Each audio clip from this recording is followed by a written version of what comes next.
Question number 1 में दिया हुआ है एक त्रिभुज की भुजाएं 122 मीटर, 120 मीटर, 22 मीटर है तो त्रिभुज का क्षेत्रफल है। एक त्रिभुज की भुजाएं, त्रिभुज में 3 भुजाएं होती हैं और तीनों भुजा की लंबाई दिया हुआ है 122 मीटर, 120 मीटर और 22 मीटर। तो त्रिभुज का क्षेत्रफल निकालने के लिए कह रहा है। तो इसको किस फॉर्मूला बनाना है? हीरो का फॉर्मूला में बैठा के बना देंगे। ये ए बी सी का वैल्यू दिया हुआ है, यहाँ फिर से लिख देते हैं ताकि और अच्छा से समझ में आए। ए का वैल्यू दिया हुआ है 122 मीटर, बी का वैल्यू कितना दिया हुआ है 120 मीटर और सी का वैल्यू कितना दिया हुआ है 22 मीटर।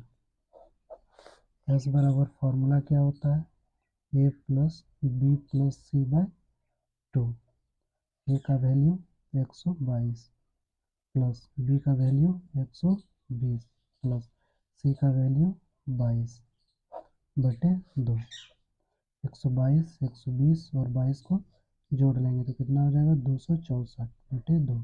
ये 2 से कट जाएगा 132 बार में, तो 132 मीटर निकल गया एस का वैल्यू।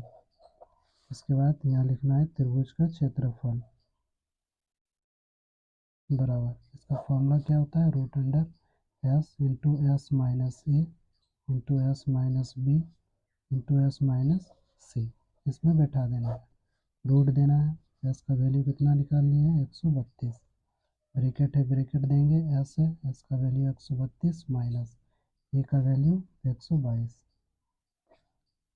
फिर ब्रैकेट है ब्रैकेट देना है, एस का वैल्यू 132 माइनस बी का वैल्यू कितना है 120, फिर ब्रैकेट देंगे, एस का वैल्यू 132 माइनस सी का वैल्यू 22 बराबर रूट देना है। 132 है, इसको लिख लेते हैं गुना, 132 में 122 को घटाएंगे तो कितना आएगा 10, फिर गुना देना है। 132 में 120 को घटाएंगे तो कितना आएगा 12, गुना देना है। फिर 132 में 22 को घटाएंगे तो कितना आएगा 110। अब इसको इस तरह तोड़ना है कि रूट से बाहर आ जाए, मतलब जोड़ा बनाना है, ठीक है। तो 132 को तोड़ना है तो इसको कैसे लिख सकते हैं? 11 गुना 12, 10 को छोड़ देते हैं क्योंकि 10 का जोड़ा यहाँ से मिल जाएगा, 12 तो एक वही है, इसको छोड़ देते हैं गुना। 110 को कैसे तोड़ सकते हैं? 10 गुना 11 लिख सकते हैं इसको, 10 गुना 11, ठीक है, ये 11 है। अब देखो 10 दो गो एगो बाहर आ जाएगा, 11 दो गो एगो बाहर आ जाएगा, 12 भी दो गो है एगो बाहर आ जाएगा, मतलब सबका जोड़ा है, 10 का भी है, 11 का भी है, 12 का भी है। तो 10, 11 और 12 बाहर निकल गए, इन तीनों को गुना कर देंगे तो कितना आएगा 1320। मीटर में दिया हुआ है तो मीटर स्क्वायर हो जाएगा, सेंटीमीटर में रहता तो सेंटीमीटर स्क्वायर हो जाता। त्रिभुज का क्षेत्रफल कितना निकल गया 1320 मीटर स्क्वायर। अब ऑप्शन में देखेंगे, पहला ऑप्शन में दिया हुआ है 1360 मीटर स्क्वायर, दूसरा ऑप्शन में दिया है 1344 मीटर स्क्वायर, तीसरा ऑप्शन में दिया है 1320 मीटर स्क्वायर। तीसरा ऑप्शन क्या हो जाएगा? सही हो जाएगा। चौथा ऑप्शन में दिया है 1322 मीटर स्क्वायर। तो एग्ज़ाम में क्या इतना बड़ा बनाएंगे? एग्ज़ाम में इतना बड़ा नहीं बनाना है, एग्ज़ाम में शॉर्ट बनाना है। तो एस बराबर क्या फॉर्मूला होता है? A plus B plus C by 2। ये ए बी सी का मान दिया हुआ है तो डायरेक्ट जोड़ के 2 से भाग दे देना है। तो एग्ज़ाम में कैसे बनाना है देखो, एस बराबर तीनों को जोड़ देंगे 122, 120 और 22 को, तो जोड़ देंगे तो कितना आ जाएगा 264 बटे 2, काट देंगे, कितना बार में कटा 132 बार में कट गया, तो एस का वैल्यू कितना निकल गया 132। अब डायरेक्ट ये दो लाइन दिमाग में कर लेना है, ठीक है, ये दोनों को लिखना नहीं है, एग्ज़ाम में डायरेक्ट इस लाइन से बनाना है।